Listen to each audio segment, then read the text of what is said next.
Hello Leo, Sun, Moon, Rising, and Venus signs. Kamusta kayo? Sana po'y nasa mabuti kayong kalagayan.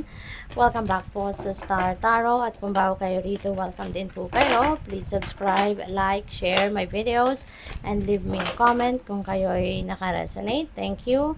So, messages ni Universe sa inyo, learning experience. Wow. So, most likely, Leo, meron dito mga experiences kayo wherein ito yung magbibigay sa inyo ng liwanag. This is going to give you wisdom.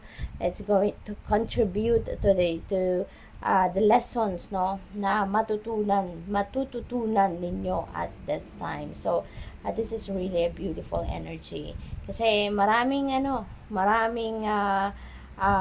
parang magiging lessons ninyo sa ngayon na siyang maggagabay sa'yo patungo sa kung alin or saan kayo dapat mapunta. So, what else? We have harmony and resolution. Beautiful. Kung meron din kayong mga hindi pagkakaintindihan with another person or with a group of people, merong pag-aaway, nagkaroon ng diskusyon in the past. So, sa ngayon, maaaring mariresolve nyo na to. Makakaroon na kayo ng peaceful resolution at maayos na. Magkakaroon na siguro kayo rito ng magkakaroon na ng resolution, so magkakaroon ng reconciliation siguro, meron ng magandang pag-uusap na magaganap between you and that person. Kaya maybe you are going to forgive, 'di ba? Mariresolve na ang problema at maybe, no, magkakaroon na kayo ng mas harmonious na relationship with that person from here on. What else? We have joy and contentment. Ayan. So, magiging masaya na kayo. No? Magiging masaya na kayo. Related, no? Dito sa resolution that will come up. Magkakaayos na. Kaya magiging masaya na kayo along with those people na, yun, magkakabati-bati na kayo siguro. At saka, siguro, yung joy and contentment na ito, hindi lang ito related doon sa relationship ninyo with other person na masosolve na, ma-fix na, but feeling ko, you know, meron ditong mga biyaya na dadating sa inyo that is really going to bring forth joy and happiness and contentment, and maaaring meron din fulfillment dito kasi kung ano siguro yung paparating, ano man yung mga blessings na to is this is something na talagang magpapasaya ng bonggang-bongga sa inyo, no? Kaya congrats and good luck sa'yo. Tignan natin kung ano pa ang mga messages ninyo, Leo. By the way, maraming salamat for subscribing to my channel, and if you haven't subscribed yet, subscribe na po kayo.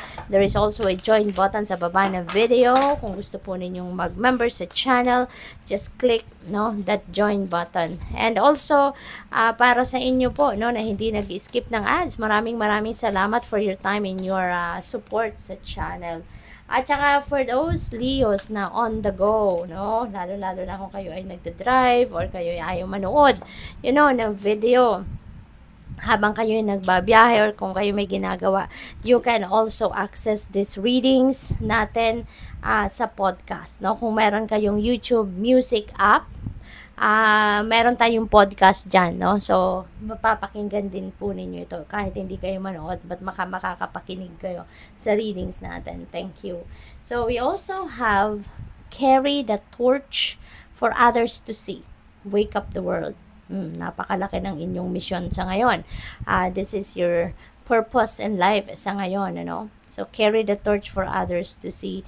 So, maybe you are the person na talagang nakakatulong kayo sa ibang tao, nai-enlighten mo sila, nagagabayan mo sila, nai-inspire mo sila, na motivate mo sila. So, parang in a way, you are touching other people's lives by using your own light, no? Sarili mong liwanag, ng radiance mo, by using your talents, your skills, and your gifts, no? Nagagawa mo to, natutulungan mo maraming tao, nagagabayan mo ang mga tao patungo sa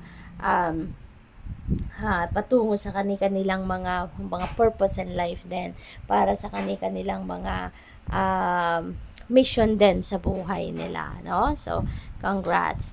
Your next message is heal yourself to heal the world. Kasi nga, 'di ba? Kung ikaw mismo may sarili kang bubog, no, sa buhay mo, tas hindi mo din ito nahihil, hindi rin ito naghihilom. So how can you help heal the world kung yung sarili mo nga hindi mo pa rin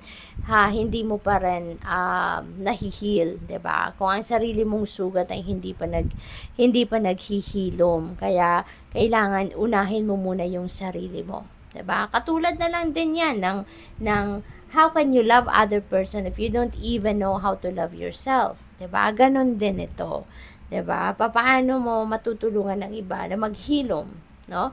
Kung yung sarili mo hindi mo matulungan na maghilom. So go within.